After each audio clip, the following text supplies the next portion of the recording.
साथियों को मेरा नमस्कार। साथियों, समायोजन को लेकर के बड़ी अपडेट आ रही है कि अपर मुख्य सचिव की ओर से एक आदेश जारी किया गया है और उसमें कहा गया है कि वरिष्ठ शिक्षक होंगे सरप्लस।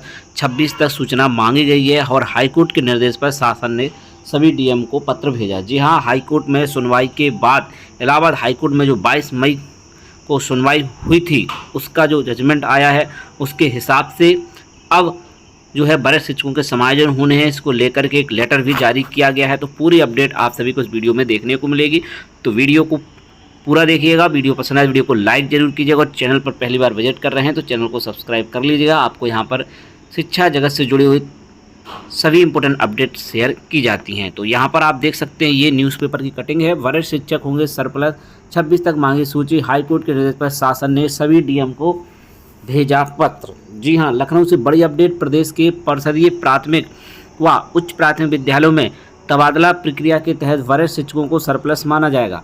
इलाहाबाद हाईकोर्ट के 22 मई के आदेश के अनुपालन में शासन ने सभी जिलाधिकारी यानी डीएम को पत्र भेजकर 26 जून तक सरप्लस सूची उपलब्ध कराने के निर्देश दिए हैं। इस अवधि में तबादला प्रक्रिया स्थगित रहेगी। वे शिक्षा विभाग के अपर मुख्य सचिव पार्थसारथी सेन शर्मा ने निर्देश दिए हैं कि डीएम 20 जून तक सूची का सत्यापन कर संबंधित आपत्तियों का निस्तारण करें। प्राथमिक विद्यालय न्यूनतम 2 तथा उच्च प्राथमिक विद्यालय न्यूनतम 3 शिक्षकों की तैनाती सुनिश्चित की जाएगी।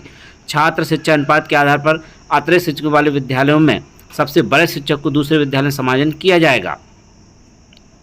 सरप्लस शिक्षकों की पहचान 30 अप्रैल तक के आंकड़ों के आधार पर फर्स्ट इन फर्स्ट आउट सिद्धांत से की जाएगी। शासन ने सत्यापित सूची निर्धारित प्रारूप में समयबद्ध रूप से उपलब्ध कराने के निर्देश दिए हैं। तो ये न्यूज़पेपर की कटिंग है। अब देख लेते हैं वो आदेश जो कि जारी किया गया है। यहाँ पर आप देख सकते हैं ये आदेश है। कोर्ट केस महत्वपूर्ण समयबद्ध। प्रेषक पार्थसारथी सेन शर्मा, अपर मुख्य सचिव उत्तर प्रदेश, शासन सेवा में समस्त जिलाधिकारी उत्तर प्रदेश, 10 जून 2026। विशेष माननीय उच्च न्यायालय इलाहाबाद में योजित विशेष अपील संख्या 398/2026 सौरभ कुमार सिंह व 6 अन्य बनाम उत्तर प्रदेश राज्य व 5 अन्य आदेश दिनांक 22 मार्च 26 के संबंध में महोदय उपयोग विषय शासन की पत्र संख्या 5/6/26 का कृपया संदर्भ ग्रहण करें।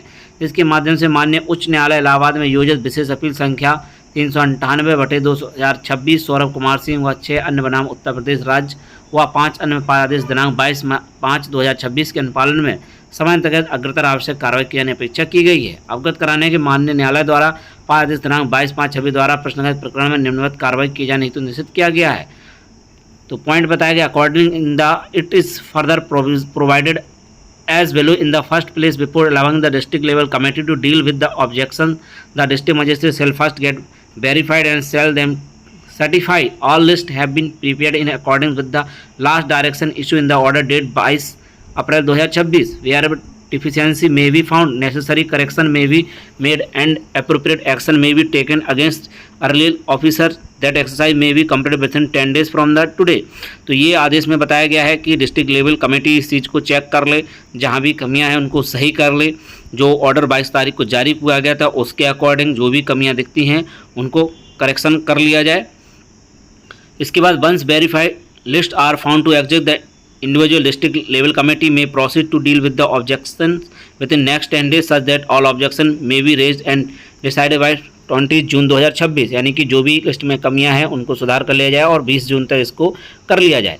इन identifying surplus teacher the principle of first in first out, इसमें बताया गया कि पहले आओ पहले जाओ may be apply uniformly across the state. No other principle may be applied as may the inconsistent thereto और एज मे इंट्रोड्यूस arbitrariness.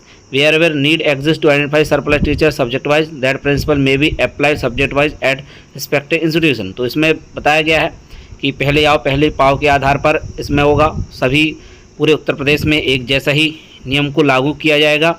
इसके अलावा wherever need exists to identify surplus teacher subject wise, that principle may be applied subject wise at respective institution। subject wise principle को भी देखा जाएगा। in carrying out the above exercise in the first place, the district level committee will prepare a ready list of surplus teacher without accounting of interim order that may have been passed। यदि in such cases where is interim order were operating way of an alternate another name of the next in line teacher may be suggested along with the surplus teacher first identified to apply to reason of people teacher ratio, यानी कि छात्र शिक्षक अनुपात के हिसाब से टीचरों का समायोजन किया जाए। District level. In the first place the district level committee will prepare ready list of surplus, यानी डिस्ट्रिक्ट लेवल कमेटी है जो इसको लिस्ट को बनाएगी और उसको देखेगी without accounting for interim order, यानी कोई भी आदेश कार्ड हुए, यानी कि कोई भी जो है समायोजन नहीं किया जाएगा लेकिन लिस्टों को बना लिया जाएगा। It is clarified that final decision the regard may be taken on the next date, जो भी फाइनल डिसीजन है वो अगली डेट पर लिया जाएगा, यानी कि जो सुनवाई है उसमें, और 30 अप्रैल 2026 का डाटा लिया जाएगा, ये भी यहाँ पर स्पष्ट कहा गया है। अतः इस संबंध मुझे कहने निर्देश हुआ माननीय न्यायालय द्वारा दिए गए उपरोक्त आदेश दिनांक 22/5/26 के प्रस्ताव 10 से 10(6) तक दिए गए निर्देशानुसार समय अंतर्गत आवश्यक कार्रवाई सुनिश्चित कराते हुए उपरोक्त प्रस्ताव 10(6)(7) के अनुसार अपने जनपद में संबंधित तैयारी की गई री डिप्लॉयमेंट हेतु चिन्हित से जो सूचना निर्धारित प्रारूप दिनांक शासन को ईमेल पर 26/6/2026 तक अनिवार्य रूप से उपलब्ध कराने कष्ट करें। भावदेव पारसारथी सेन शर्मा, अपर मुख्य सचिव। इसके बाद यहाँ पर देख सकते हैं क्रम संख्या, जनपद का नाम, विद्यालय का नाम, प्राथमिक उच्च प्राथमिक, संविलियन, रीडिप्लॉयमेंट हेतु चिन्हित शिक्षकों की सूची, यानी कि जिनको फिर से सही तरीके से सूची को बनाना है, यानी कि जो समायोजन हुआ है उनको सही करने के लिए। तो ये आदेश जारी किया गया है। अब फाइनली सूचियाँ जल्द से जल्द आप सभी को देखने को मिलेंगी अपने अपने जनपद में, क्योंकि इसमें बता दिया गया है 22/5/26 द्वारा प्रश्नगत में जो निर्णय हुआ है उसके अकॉर्डिंग अब सूची यहाँ पर जारी की जाएंगी और आप सभी के जनपदों की सूचियाँ भी जारी होना शुरू होंगी। तो जैसे ही कोई इंपॉर्टेंट अपडेट आती है आप सभी के लिए शेयर कर दी जाएगी। मिलते हैं आप किसी नेक्स्ट वीडियो में। जय हिंद।